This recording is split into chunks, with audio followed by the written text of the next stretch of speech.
Then we'll sit it over here and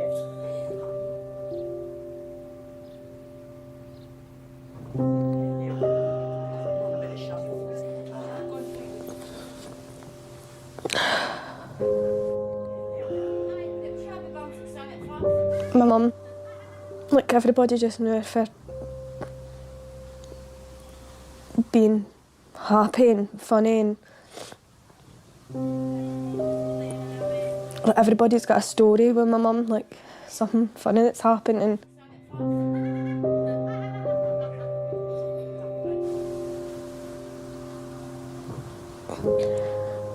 I don't know what it was, but she just always had a way of making you feel good about yourself. Like, whenever you saw her, you just always left her feeling happier than what you were.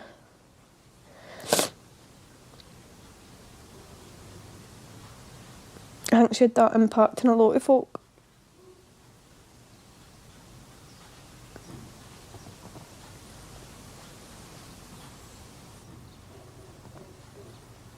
If she went missing and stuff, it's just been a big, like, the best way to describe it's like a cloud of smoke. Like,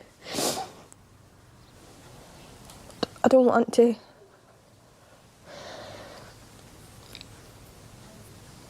ever think that it's happening and it's real.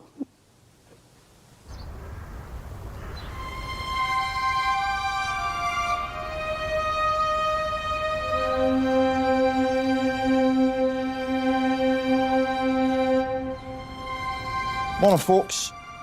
Lots of familiar faces in this room, which gives me the absolute confidence that we'll deal with what we're actually going to deal with here. And this is what we're actually going to deal with. Missing person, Julie Reilly.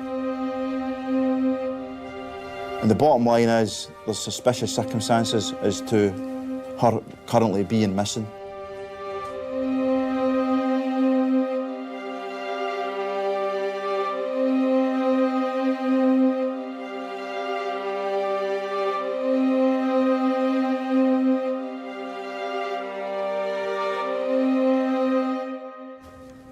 Our number one priority is, if at all possible, the safe recovery of Julie. Find where she is and attend to any needs that she may have. So, what could have happened to Julie? Well, she could have voluntarily absented herself for her friends and family for whatever reason, we don't know. She may have come to substantial harm or death at the hand of an as yet unknown person. We can't discount that she's been held against her will, unknown location for an unknown reason. If she has come to substantial harm or death, then why has that occurred? Has she been murdered? Potentially she could have self-harmed and she's in a place where we just can't find her. Stevie, give us a wee bit of background just about Julie, will you, please? Julie is a 47-year-old female who lives alone. She's originally from Ayrshire. She suffers from a hypoxic brain injury where she was in hospital for 5 months.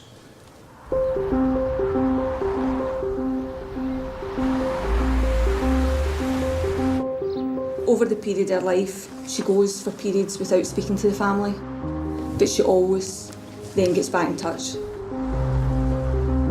Have you ever seen the woman before? No, that's fine, bud. The 6th of February is a very significant date. It's the last day she used her bus pass. She's never been reported missing before, albeit she's went long periods of time, but she's always come back or there's always been some kind of contact. The purpose of today is to try and engage with the local community, gather information. I'm looking at Julie's background, I'm looking at how, as you would expect, how someone lives their life. There is nothing that I'm aware of that would lead Julie to suddenly flee or leave the area.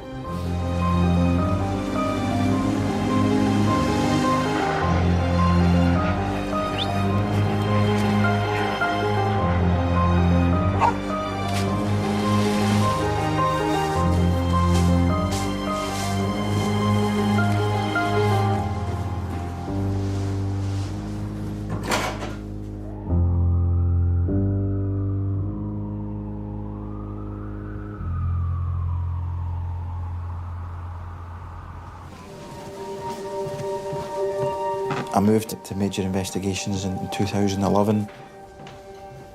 And at the start of it, when I was probably younger in service, A lot of it was around the thrill of the chase and getting that 10 seconds of energy when you've got that key piece of information that you know that that's the bit that proves this case. And probably, if you're honest, as you become more mature in the job, it's a difference that you can actually make to the victims' families in their darkest moments.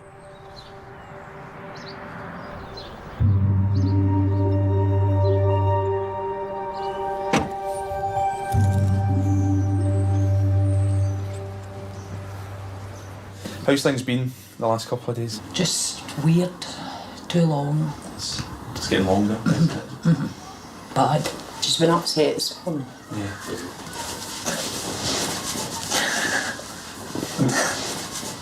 Is it just the length of time that's worrying you a wee bit just now, is it? I think so, aye. Other things too, but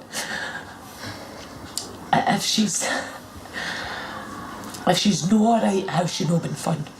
That's my question, my thing now is, but if she's no alright, she would have been fun by now. Look who's all trying to fin her, look who's all the police and nobody can fin her, and that's what makes me hope so much she's alright. That's my wee clunge to hang on to.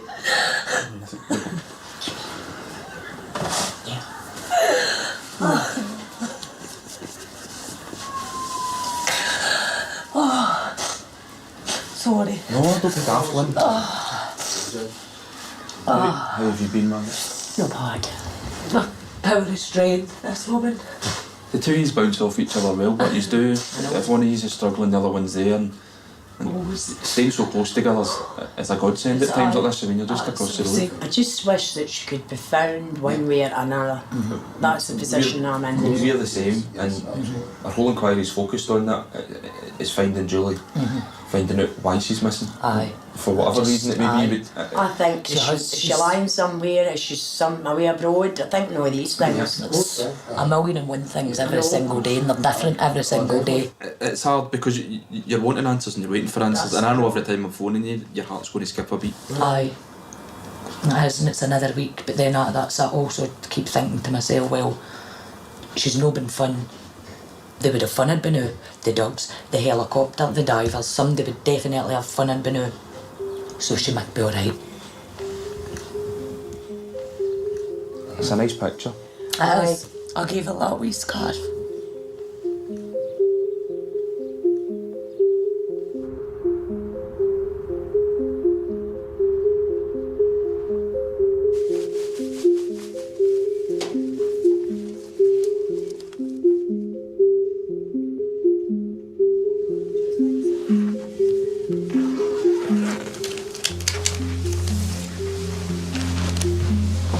Diary, it's dated 2017. First thing is mum's phone number, take that, so it's mum. Tuesday the 25th, due ESA. Yep. £235. 30th of January, which is Monday. Crisis Centre. Put on 38 mil. CAT team got put up to 40 mil. My mum was quite ill. She was in rehab and she was in hospital for months. And the entry for Sunday the 7th of May says Crisis Centre. It was when she hadn't been to appointments and stuff. That's when I was like, I just knew something was up. Like, she would always go. She had a routine. She had to always do what she was supposed to be doing. She just always did. And it was weird that she wasn't going to the appointments, and I just thought maybe she'd met a guy and he was in trouble or something and she'd run away with him because she would do that kind of stuff. Like, and she was daft. More notably, Saturday the 28th, Mum coming, what's what you're doing with your something? Money? What's what you're doing with your money?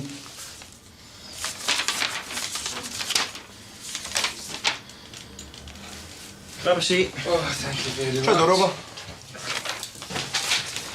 We looked through the diary. the things that we're seeing all the time, it confirms that she keeps a diary of everything, her ESA, her DLA, that's in there weekly. Her cat team appointments are in there every week, her doctor's appointments, and then her diary is of what she does on a daily basis. Everything's put in just to remind her, obviously probably because of her brain injury. It sounds it then, would you agree that she's almost trying to relearn how to do some of the basic things? Yeah. You're getting warnings to remind myself to do something, and then you're getting the actual date, the 11th of June, you're getting the fact that it is her mum's birthday. That certainly corroborates the fact that she's family orientated. The bottom line is we can answer the question that there's nothing in the diary that would cause us concern that or show a plan for her to disappear. Yeah, absolutely not. 100% not. None at all. Okay.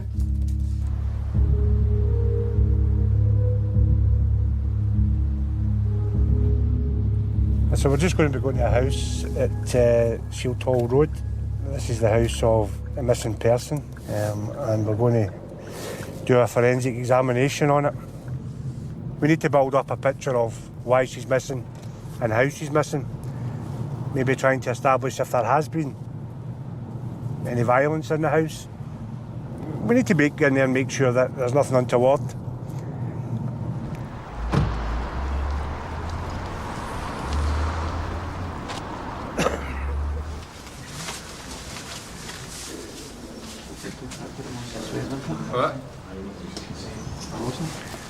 For me today, my kind of mission at the moment would be to identify any potential blood or what have you, and to get this place all photographed and get that done, and then tomorrow come up with a plan. Okay.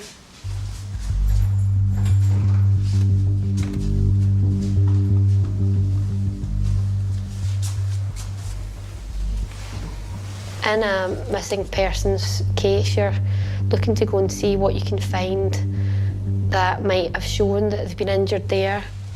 Is there any blood patterns that show there's been any kind of assault? In that house, I was on my hands and knees looking for any blood staining, and I couldn't see anything at all. But as you started to look closer, I noticed some dropped blood spots, which were dilute. But it was all very disjointed, and it wasn't very obvious if anything had happened here. Haley has identified around the drum of the washing machine blood. But we're going to concentrate on there, and there's a wee kind of congregated bit of blood here. I'm going to need the biologist to do all the source lighting, which will give us a better idea of what we're looking at. Aye, definitely. So, all right, thanks a lot, Ali. Cheers, bye. There's only a kind of small amounts of dilute blood down there. So at this stage it's really, really difficult to even interpret, what's happened there. But we'll get a plan, we'll get a forensic strategy meeting, we'll get our specialists in and see how we're going to progress this. Because at this point, we couldn't say that there's been an act of violence within the house just now.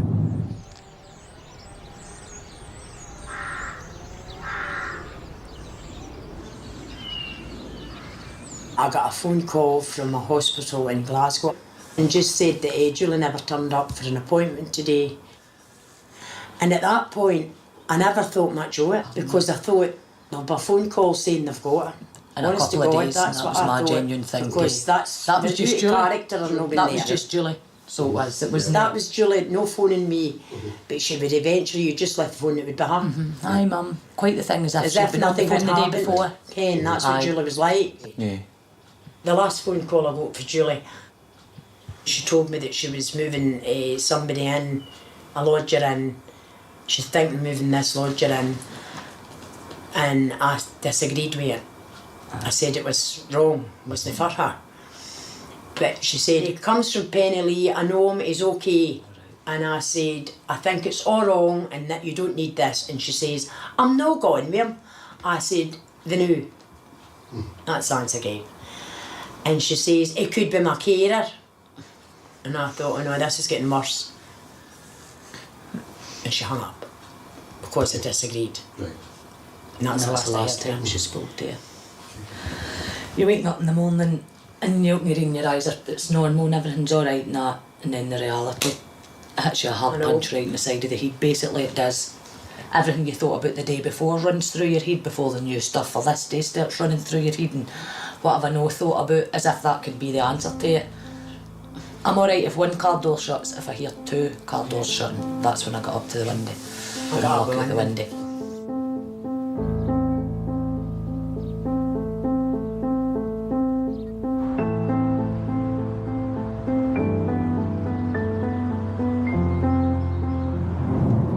Mum constantly in her head is going back to the last chat.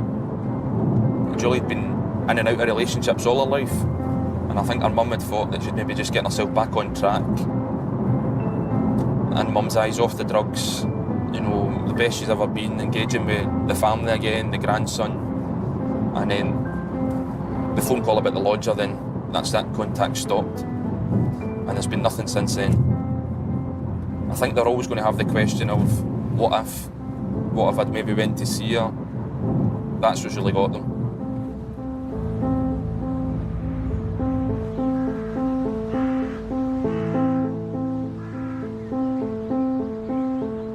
Morning, folks.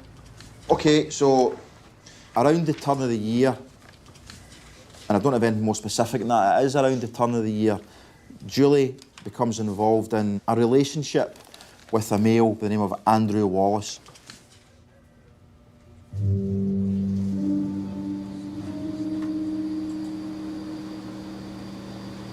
What's the last confirmed sighting. Aldi, Paisley Road West. She's with Boy Wallace.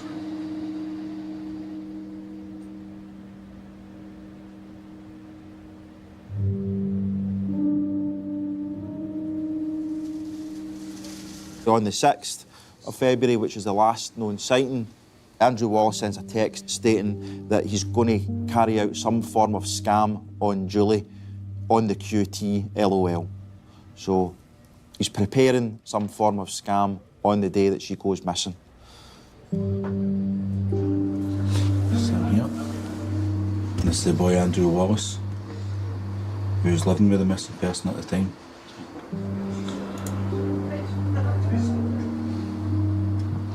So this is the 14th of February, Valentine's Day, and uses her card to buy stuff. It could be a top-up for a phone, I don't know. This is Aldi, Paisley Road West.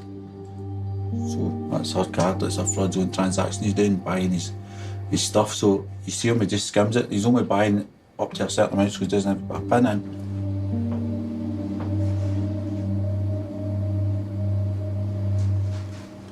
He's interviewed in relation to the frauds, and he makes a no-comment interview. It's a very short interview. Andrew Wallace yesterday appeared on petition at Glasgow Sheriff Court and is remanded in custody in relation to a number of frauds. And we've got a short period of time, as you know, to work around what we've physically got. Key time frame is essentially between the 6th of February and up to the 10th of February. Between that time frame, Andrew Wallace attends another male's home address, and he's got scratches to the side of his face and his hands, and he's covered in blood. He provides an explanation that he was near to a roundabout on Govan Road, and he was hit by a truck, hit by the wing mirror of a truck, and he rolled along the side of the truck.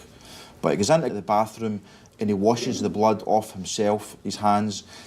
When he looks at him after he's cleaned up, he's got scratches on his face and on his hands. So that's the situation we're faced with right now. We need to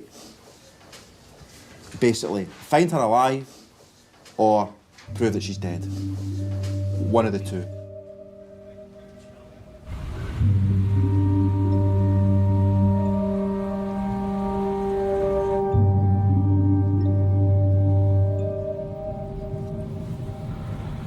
Mr Wallace is in custody in relation to fraud charges concerning the use of Julie's bank cards. For me, it started the clock ticking. I have to look very carefully at the decisions I'm going to make in relation to Mr. Wallace, there's risk, and that risk is to the public by not getting sufficiency of evidence in the right timescales and potentially releasing an individual into the community that you've got concerns about.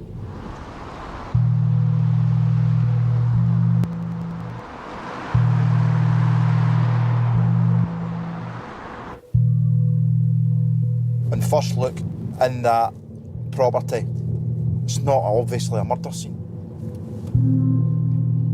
We've got some drops of blood which are Julie's. It looks to be smeared, potentially cleaned. For me, that concerns me, and that means that we need to do further significant work at that scene to ascertain what's happened in there. What number is this? Number 5 for carpet sample 2.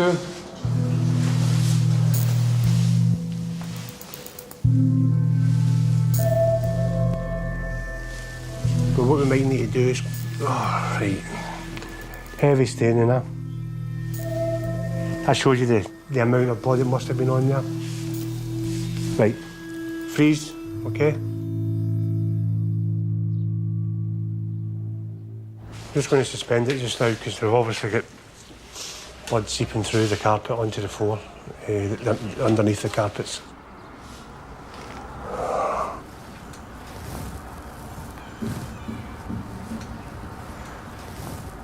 Basically, we've lifted part of the carpet from the living room and it's soaked with blood underneath. The blood seeped all the way through, quite a lot of it, so I'm going to grid the living room and lift all the carpets. All right, no worries. All right, I'll catch you soon. Cheers. Bye-bye. Bye. Just spoke with the SIO there, just informing them of what we found there, so we're going to continue and try and... We're going to have to lift all the carpets in this house.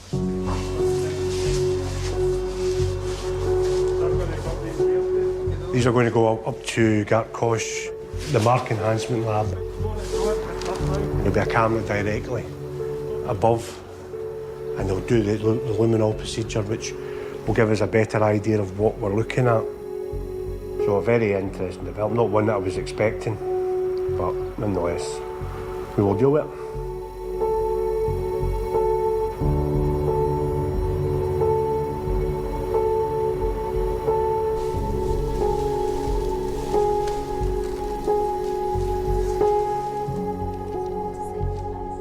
Luminol is a chemical that is used normally for detecting trace amounts of blood or dilute blood. It's very useful in scenes where there is a suggestion that blood has been cleaned up. It reacts with the haemoglobin in your blood. This gives off a reaction in light, so we do it in darkness. We spray an area, and if there's blood staining present, you'll see a very typical blue-white glow. Okay, so whenever you're ready. Yeah. Just give our eyes adjust a little second. Okay, we'll start now.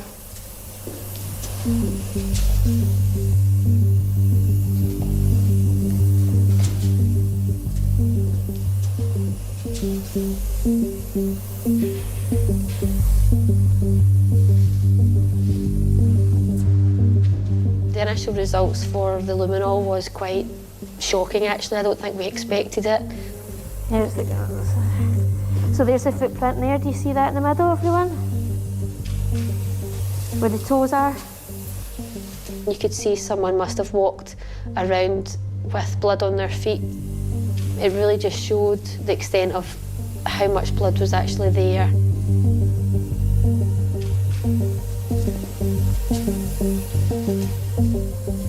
I think they look like drag marks to me.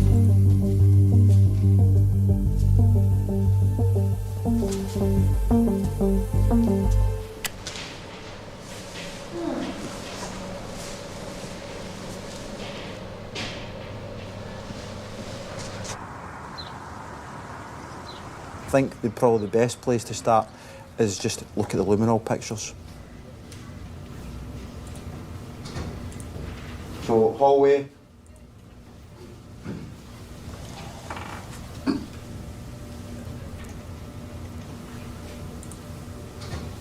pretty powerful stuff. And that's all areas of blood.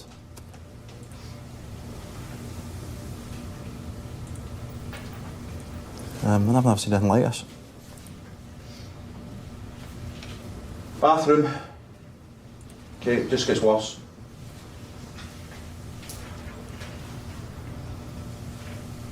That one, I think it tells you a story, eh? I think we're as confident as we'll ever really be as to what's actually happened in that location. From here on, Andrew Wallace is now a suspect for murder. We need to have in the back of our minds, we need to nail this on the person who's done this, all right? Because that's as bad as I've seen.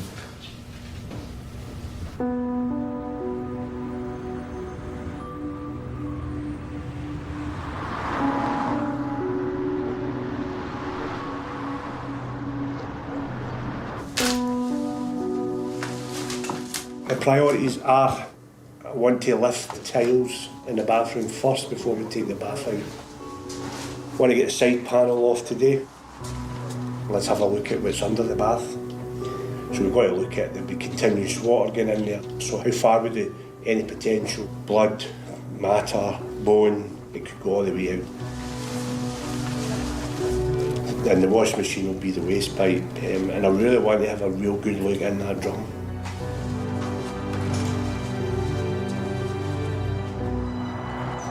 She's met her death in there. And she must have been brutalised in there with that amount of blood. Police said yesterday they were treating 47-year-old Miss Reilly from Govan's death as murder. They were appealing for information about 2 suitcases they say may contain evidence about what happened.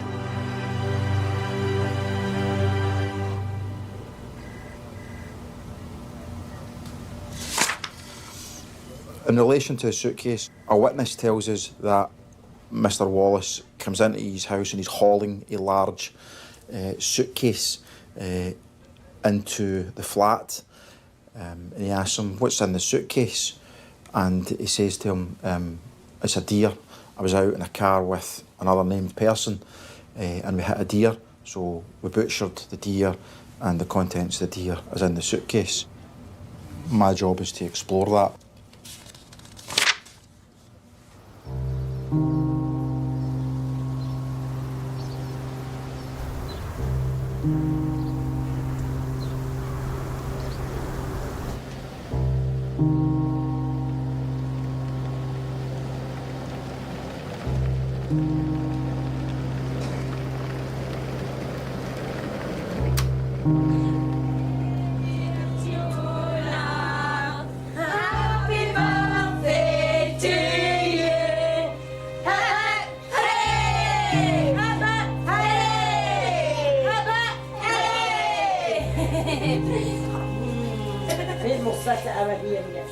My mum was quite ill with like drugs and stuff, so my gran adopted me. Since then I don't really ever remember like being with my mum, it was always my gran. Like, I've just grew up with my gran, that's what I feel. But she would always phone. She would try and be somebody else. And I would talk to my mum behind my gran's back and for weeks and then be like, I'm sorry Gran, I've been talking to my mum. And that happened a few times because I was always the one that was like, would forgive her for everything. I would always just be like, no, she's my mum, I'm not caring if she's not spoke to me. But then when I had Jax, I felt like my view on it all changed because when you've got your own way and you think, how can anybody do that? And for a bit I did just resent her. Because I thought I've always just forgave you, I've never really understood it from her mum's point of view. So I think I was quite cold with her the past year or so in her life. I felt off. I wish I never felt like that.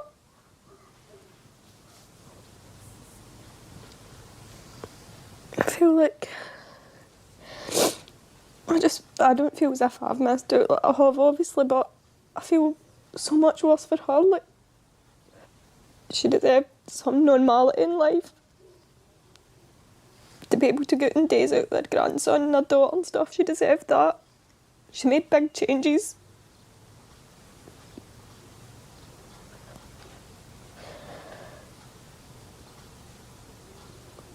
We just want somebody to, you want a phone call to say, like, this is wrong, we're wrong.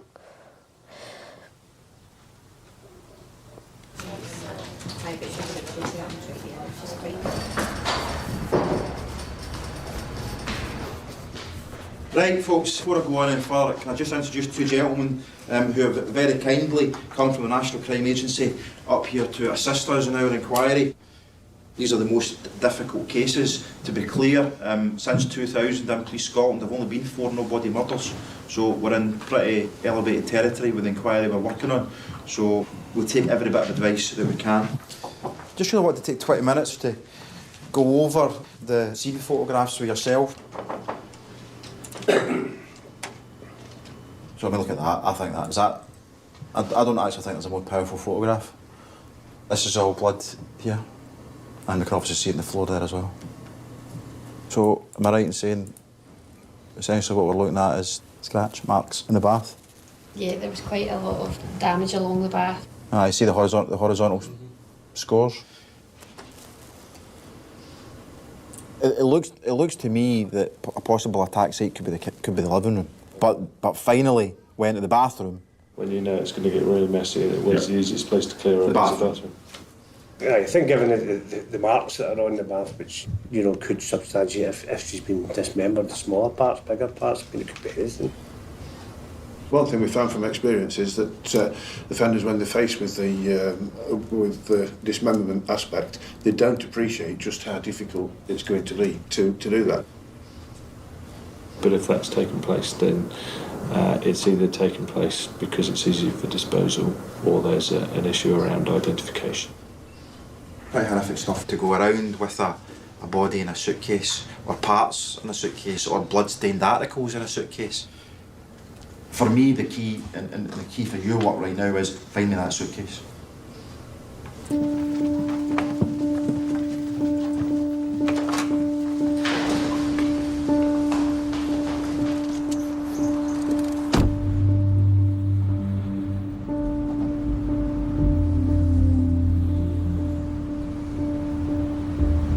At the moment, I think we're building 2 scenarios that the disposal is all in one place and one large part of the body.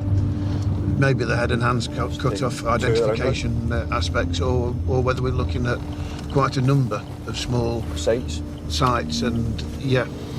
It's horrendous. So this area is what we would call Govan. Our suspect, is he born and bred round here? He certainly he's been in this area for a while.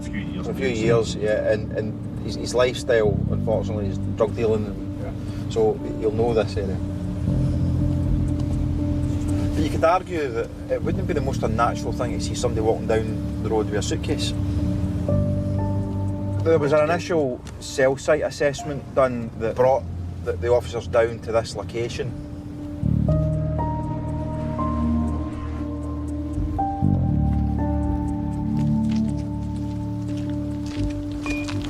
So it's an enormous area. So there's lots of kind of open stanks and culverts and things in this sort of area. That is the nearest point of relief, really, isn't it? If he's coming down here and he wants to get rid of that thing, that's the obvious point to go and do it. If you're going to put it in the water.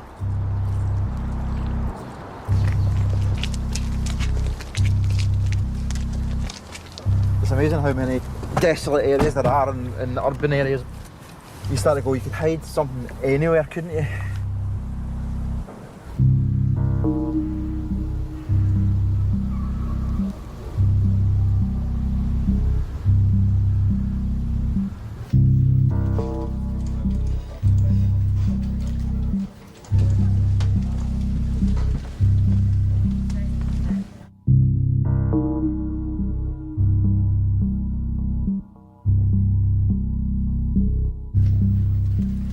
says roughly 1 week before Drew is in the flat with the suitcase, they leave the flat, and as they open the front door to his flat, which is on the second floor, Drew Wallace is there. Hasn't heard them chapping, but Drew Wallace is just standing there. Apparently they don't speak. Going down the common close, they get to the front door of the common close. Drew Wallace says, "I've murdered a cunt."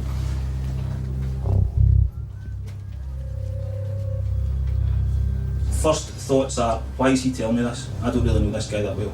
His phrase is, what the fuck's it got to do with me? The next thing that Drew Wallace says is something close to, "I need to get rid of a body." He says he might have been trying to get me to help dispose of a body, but he wasn't sure if he was serious, and he absolutely didn't want anything to do with it, so they walked away. He said he was stressed, dishevelled, not his self-confident self. Just going to go over with the verbals again. So, verbal 1, "I've murdered a cunt." The next verbal is something close to, "I need to get rid of a body." He remains a witness. He's told us what he's told us. It's satisfying from an investigative point of view, but you're right now, the only thing you think about is the family. That's the only thing you think about. It's not a sense of euphoria, it's just the family, you know. You've got, at some point in time, we're going to need to go and tell them what we know, so that's the thing that's right at the front of your mind right now.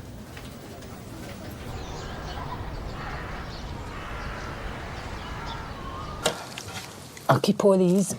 I used to look at them every day. I ken it's all, most of the things you hear in the papers is all rubbish. But, unfortunately, I had to read the rubbish.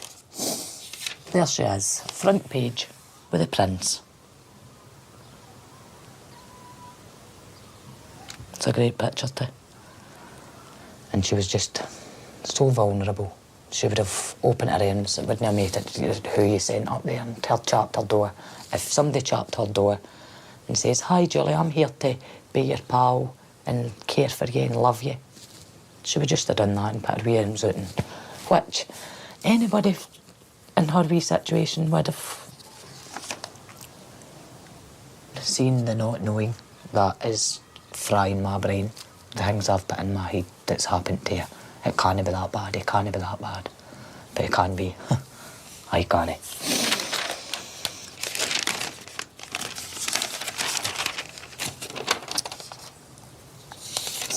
There she is.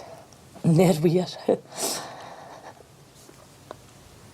Does it feel real?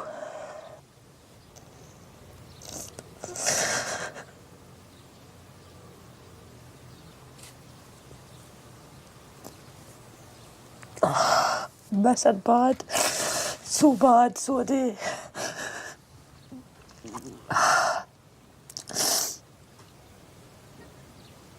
Not a wee face. How could you possibly do that to somebody?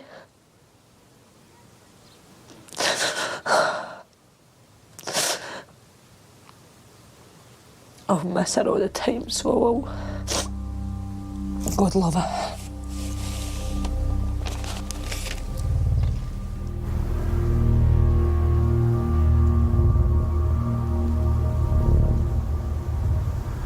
You've plotted the cell IDs for these calls and it's come back with these locations. Well, essentially what we've got is a record of the telephone's movements between certain times. So if that text message is going, that should be over there.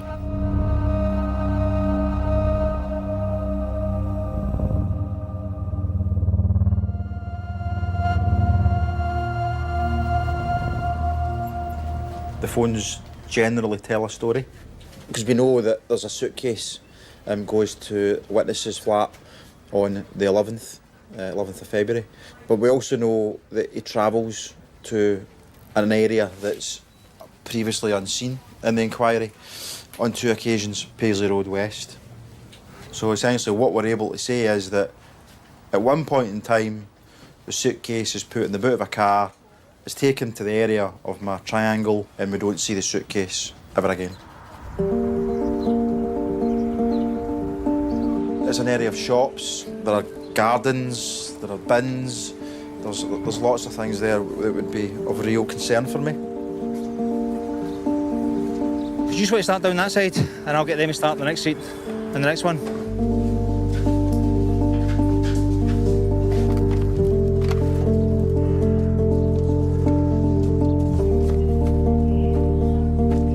Just in case there's anything underneath that. Okay, quite happy with that.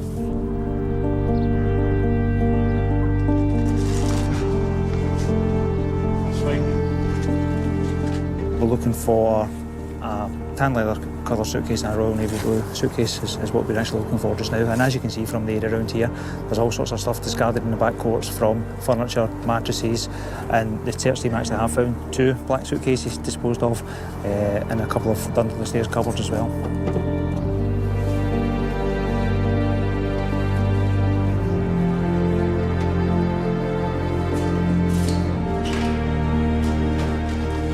This is the first sector of what we have looked at in the initial 5 sectors, so there's every possibility that as the search progresses, yeah, we could find what we're actually looking for.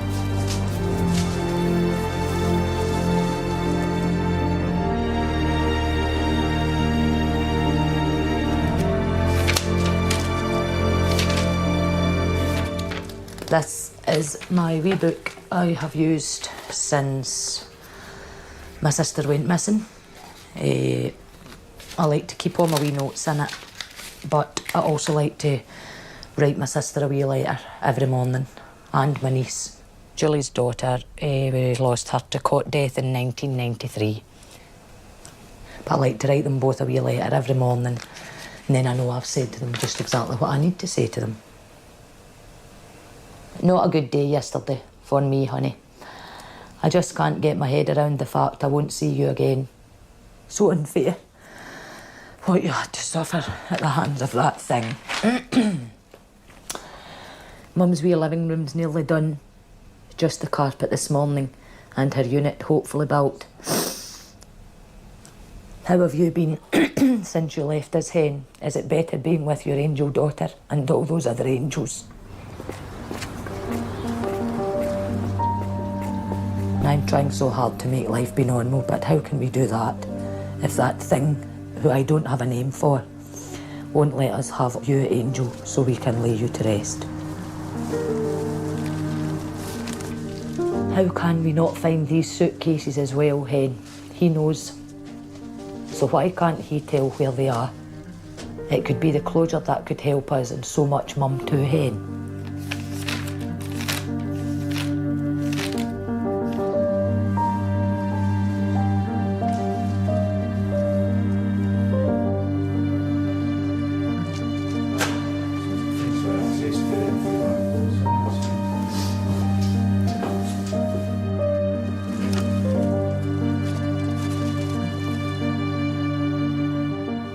We just want to lay you to rest, so please, all my angels and their friends, please help us so you can be at peace with your wee angel girl.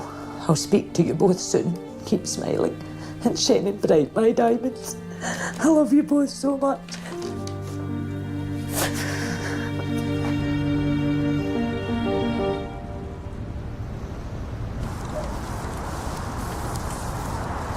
It's obviously my opinion, but this suitcase looks like it's been here a lesser period of time than everything, all the other rubbish that's sitting about it.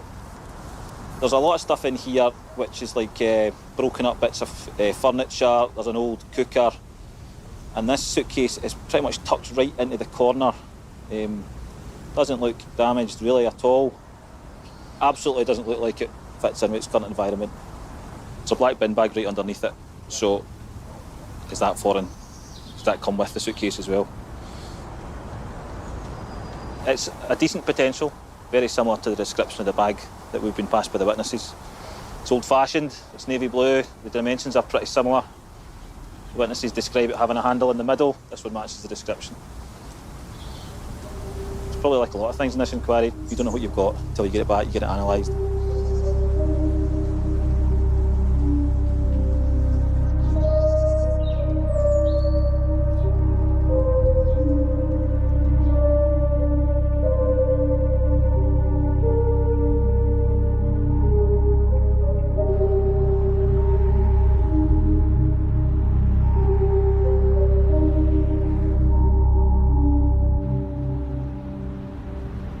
Sorry folks, this will be quick this morning. The police were at 393 Paisley Road West Saturday lunchtime, and they found a large blue suitcase. It was the right shape, right size. Campbell and Ali were doing some door-to-door in there, and they happened to notice a very nervous guy who was shaking like a leaf and had actually forgotten they'd put the suitcase out there, so it bottoms out, the bottom line. I think we're all under no illusions that we will unfortunately prove the death of Julie, but let's just not lose mind, focus around. We need to build that picture up before it, because that's the thing that will convict for murder. On the phone that we know he was using on the date in question, at 3:16 hours in the morning, the device carries out a search for fast and effective knife strikes. Then later on that afternoon, killing someone with a knife. And then on the 22nd of February, he searches into the Google Play Store for anti-tracker app. His handset's got over 3,000 photographs on it. There's numerous photographs of various types of hunting knives, blood-soaked knives, knives that are clearly used to commit murder, and a picture of a male standing over a clearly dead woman in a domestic setting with a blood-stained knife on the floor. Numerous photographs of suitcases, looks like he searched for suitcases. There's a picture of a medical procedure which says on it, tibial bone cut with bone saw. But can I tell you, there's not an awful lot of neutral stuff in there. That is pretty much everything you see. There's nothing about Celtic, Partick Thistle or anything else that you and I would consider as being normal. So very, very, very strange and very, very concerning.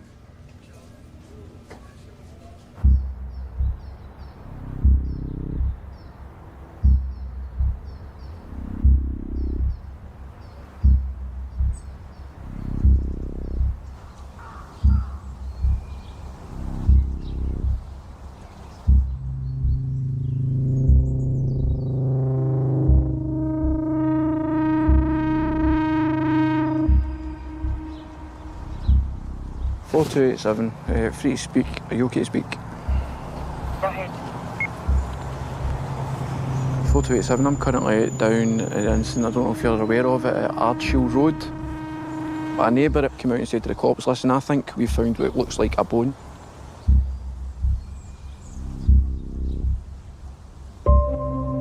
Would it be possible to arrange for IB to come down for photograph purposes? It's a murder inquiry, so it's kind of urgent, unfortunately.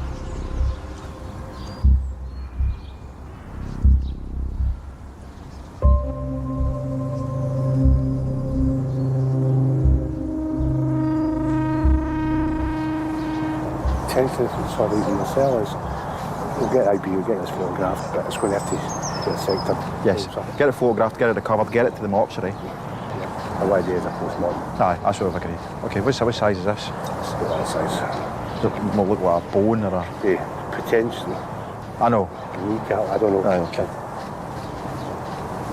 Right, okay, I'll need to make a couple of phone calls, so I'll need to go on to the media, and I'll need to... I need to send Chris down the road. I need to send Chris down the road. I mean, the reason we found this bad is because all you neighbours will be talking about finding flesh and missing persons. We could do with getting some DOs here and start champing some doors and doing some door-to-door. So that we can actually even get a confirmation. Have you found anything out your back? Aye, and let's have a look for now. And let's have a look. All right, okay, good plan. Great, thanks guys.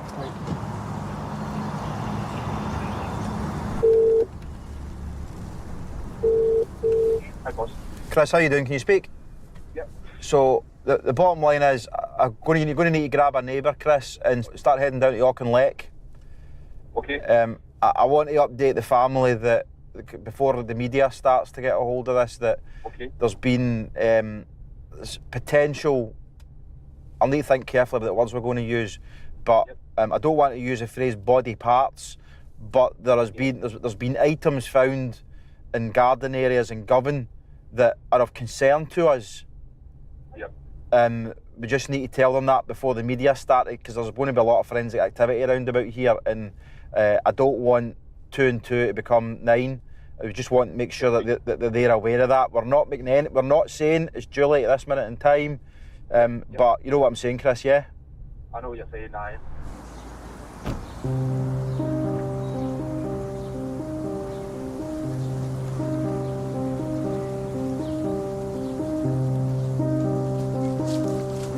The pathologist, obviously, when he came into it, but he says, before we even looked at and started it, he says it looks suspicious. I think their thinking is, obviously, if somebody came through here, or I think it's more than likely an animal who's picked it up for whatever site and came through here. But if it is her, then the rest is close by.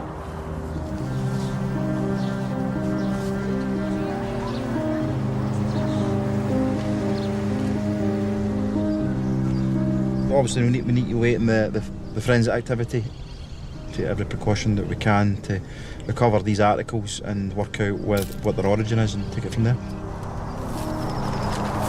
But the priority has been in this inquiry, it's always the family, and we need to make sure that the family are looked after. It may not be Julie, and I hope it isn't, but I would hate for them to find out from some other source as opposed to us, so the family have to be my priority at this minute in time.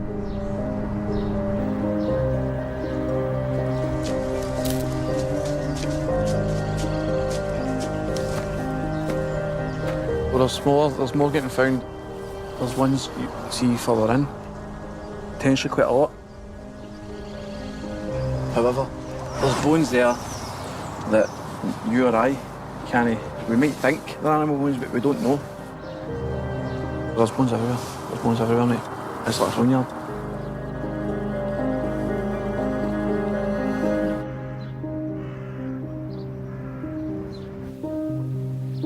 It's destroyed the family. I thought it was strong. I can't eat.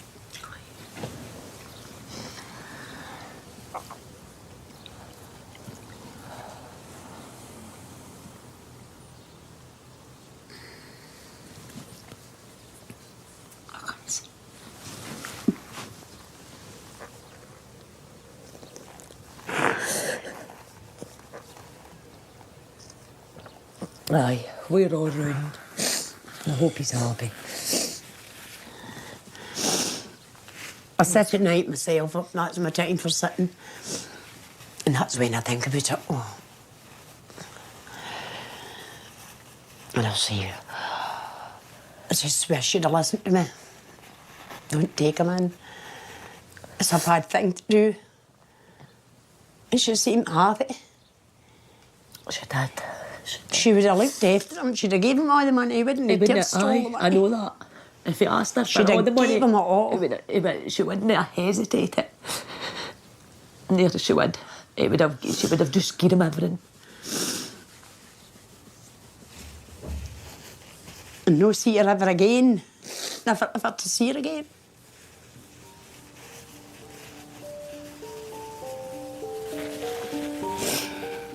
How somebody could do that and never know. No. Never know.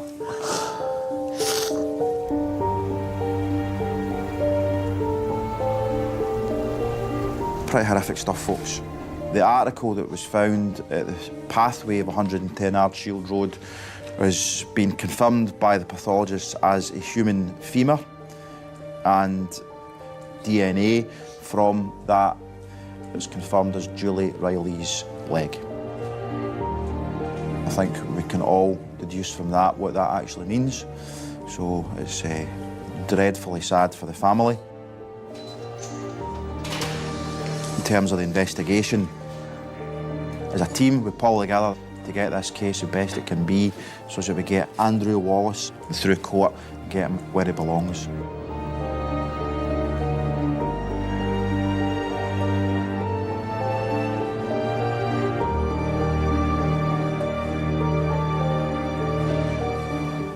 It's destroyed my family, and it's never going to get any better. But I'm not letting him take me. He's took my sister. He's not taking me. He's not taking my family. We'll bear him. So we will. We'll have to deal with it harder, but we will. I will. I know I will.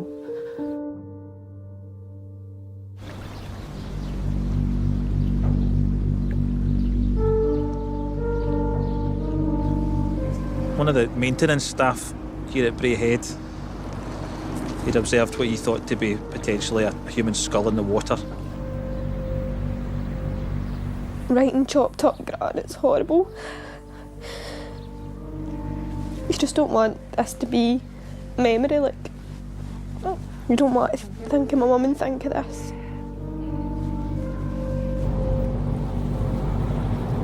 To a certain extent, it all culminates in what's going to happen in the next few hours, and it's not lost on any of us. Tell me your involvement, if any, in the murder of Julie Reilly. Zero emotion. I'm now showing you a photograph of remains. Getting wound up. Yep. Here we go. I'm starting to get pissed off, man. Just need a wee rest. You need to get through this. Go on, a break. No, you go.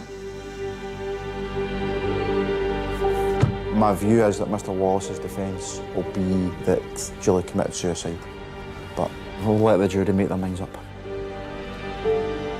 You need to do the honourable thing, Mr. Wallace. I'd ask you and I plead with you. Tell me where Julie is